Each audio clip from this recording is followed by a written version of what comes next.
अस्सलाम वालेकुम, Naureen Khan focus salon से। उम्मीद है आप सब लोग खैरियत से होंगे। और आज फिर मैं आपको रिबॉन्डिंग का अच्छा सा मेथड बता रही हूँ। आपने बिफ़ोर मेरी क्लाइंट के हेयर्स देखे हैं, उसके बाद हम लोगों ने इसको जो है वो प्रोटीन स्प्रे करके अच्छी तरह से ड्राई किया वॉशिंग के बाद। और अब मैं इसका स्टेप 1 लगा रही हूँ। स्टेप 1 क्रीम लगाते वक्त आप इस बात का ध्यान रखें कि क्रीम जो है वो रूट्स में अप्लाई ना हो। और आपने इसको तकरीबन 1 इंच के आपने इसके जो रूट्स हैं वो छोड़ने हैं, सॉरी 1/2 इंच के। और फिर आपने क्रीम अप्लाई करना है। अगर क्रीम जो है वो रूट्स में अप्लाई हो जाती है या कहीं पे लग जाती है तो कोशिश करें उसको कि आप रिमूव कर दें। लेकिन इसके लिए थोड़ी सी आप प्रैक्टिस करें और थोड़ा ध्यान से लगाएं, एहतियात से लगाएं, ताकि जो है वो ये बिल्कुल भी रूट्स में ना जाए। ठीक है, इस तरह से। और हेयर्स पे अच्छी तरह लग भी जाए, ना क्रीम बहुत ज़्यादा हो ना बहुत ज़्यादा कम हो। और ये देखिए, स्टैंड्स ले लेके आप नीटली क्लीनली जो है वो अपनी क्रीम को अप्लाई करें। अगर बहुत ज़्यादा वेवी हेयर्स हों तो फिर क्रीम को नीट अप्लाई करने का ये होता है कि आप एक दफ़ा पहले भी एक रैंडम आयरन कर लें, ताकि जो हेयर है उसकी सेक्शनिंग अच्छी तरह से हो जाए और वो आपके हाथों में आ जाए और क्रीम की जो एप्लीकेशन है वो ईजी हो जाए और नीटली हो। ये देखिए, हमने भी अपनी क्लाइंट के सेम ऐसे ही ड्राइड से थोड़े से स्ट्रेट किए हुए हैं, ताकि जो है वो बालों में जो क्रीम की एप्लीकेशन है वो अच्छी तरह से आ जाए। और ये देखिए, इस तरह से अप्लाई करना है क्रीम को कि अच्छी तरह से सारे स्टैंड्स में लग भी जाए और कहीं से रह भी ना जाए। 30 मिनट के बाद हेयर्स को मैंने चेक किया। वैसे तो मैं हर 15 मिनट में चेक करती रहती हूँ। जब इसके बाउंड टूट के बालों में अच्छी वाली इलास्टिसिटी जो है वो आ गई तो फिर मैंने इसको वॉश करवा दिया। और वॉश करवाने का ये कि 100% क्रीम जो है वो बालों से रिमूव होनी चाहिए। अगर कहीं से ज़रा सी भी क्रीम बालों के अंदर रह जाती है तो वो फिर आपका रिज़ल्ट जो है उस पर फ़र्क आता है और बाल आयरनिंग भी अच्छे तरीके से नहीं हो पाती। रिमूव करने के बाद हम लोगों ने इसको ड्राई किया और फिर से प्रोटीन स्प्रे किया। उसके बाद सेक्शनिंग करके आयरनिंग की। और आयरनिंग का मेथड आपको पता है कि आपने बहुत ही थिन सेक्शन जो है वो लेना है और इसमें आप पार्टीशन कर लें और नीट क्लीन सेक्शन निकालते जाएं और आयरन करते जाएं।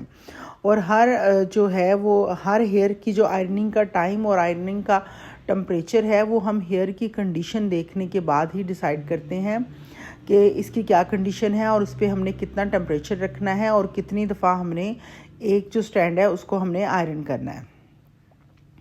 अब ये आप देखेंगे कितना नीटली जो है वो इसके हम लोग सेक्शन ले रहे हैं और लेके हम उसको थोड़ा थोड़ा करके आयरन करते जा रहे हैं। इस तरह से अच्छी तरह से आपने जो है वो इसका आयरन करना है। और आयरन ही इसका मेन काम होता है, क्योंकि इसमें हम लोग जो है वो बालों को अच्छी तरह से स्ट्रेट करते हैं। फर्स्ट एप्लीकेशन के बाद जितना अच्छा आपका आयरन होगा उतना ही अच्छा आपका इसका केराटिन रिबॉन्डिंग का जो रिज़ल्ट है उतना ही आपका अच्छा रिज़ल्ट होगा। अब ये आयरनिंग के बाद हमने इसका जो है वो डन कर लिया है और उसके बाद फिर हम लोग इसका जो स्टेप 2 है वो अप्लाई कर रहे हैं। लेकिन जो स्टेप 2 है वो थोड़ा सा माइल्ड होता है, उसमें इतनी ज़्यादा टेंशन की बात नहीं है। अगर कहीं वो हाथों पे या आपकी स्किन पे लग भी जाता है तो उसका इतना नुकसान नहीं होता। ठीक है, ये देखें, इस तरह से छोटे छोटे सेक्शन लेने के बाद जो है वो इसको अच्छे तरीके से जो है इसको अप्लाई किया और उसके बाद फिर इसको फिक्सिंग को और साथ साथ हम लोग कॉम कर रहे हैं, क्योंकि जो हम इसका पार्ट 2 जो है इसका स्टेप 2 जब हम अप्लाई करते हैं तो हेयर्स को बिल्कुल स्ट्रेट होना चाहिए। क्लाइंट की नेक को बिल्कुल स्ट्रेट करवा के रखें और जिन जिन हेयर्स पे आप लोग एप्लीकेशन कर रहे हैं उसके जो स्टैंड्स हैं वो बिल्कुल आप नीट क्लीन करके मल्सीफाई करके पहले वाले हेयर्स के ऊपर जो है उनको अच्छी तरह से फिक्स करें, ताकि वो जो अगर वो कहीं से बल आ गया, वेव आ गया तो वो वहीं पे ही जो है वो वेव रह जाता है और बाद में जब हम लोग वॉश कराते हैं, ड्राई करते हैं तो वो वेव्स जो है वो विजिबल हो जाता है। इस ट्रीटमेंट का यही मकसद है कि जो क्लाइंट को डेड स्ट्रेट हेयर चाहिए होता है कि उसके हेयर्स में एक तो फिजीपन कम हो जाए और दूसरा जो है वो उसका हेयर जो है वो स्ट्रेट हो जाए। और ये जो स्ट्रेटनिंग हम लोग करते हैं इसको हम लोग परमानेंट इसलिए कहते हैं कि इसमें बाउंड तोड़ के इसको फिक्स करते हैं और जब तक ये हेयर्स होते हैं इनमें दोबारा से वेव्स नहीं आते। डिपेंड करता है कि क्लाइंट किस किस्म की केयर कर रहा है। समटाइम्स वो बिल्कुल भी होम केयर नहीं करता और बार बार हमें मैसेज कर रहा होता है कि मेरे बालों में वेव तो नहीं है लेकिन फिजीपन आ रहा है।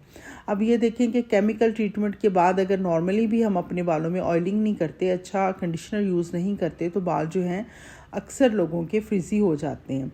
अगर केमिकल ट्रीटमेंट के बाद हम ये समझें कि अब हमारा बाल जो है वो हमेशा के लिए ऐसा है, हमने इसकी केयर नहीं करनी, हमने ऑयलिंग नहीं करनी, हमने इसको अच्छे मास्क नहीं लगाने, हमने अच्छा शैम्पू कंडीशनर यूज़ नहीं करना, तो कोई फ़र्क नहीं पड़ता, बाल आपका फ्रिजी हो जाएगा। इसमें कोई भी सर्जरी नहीं कर सकता। इस बात के लिए भी आप अपने क्लाइंट को अच्छी तरह से उनकी ब्रेन वॉशिंग करें कि जो लोगों ने मिथ्स बनाए हुए हैं कि रेशम बन जाती है और रेशम कभी ख़राब नहीं होती, ऐसा नहीं होता।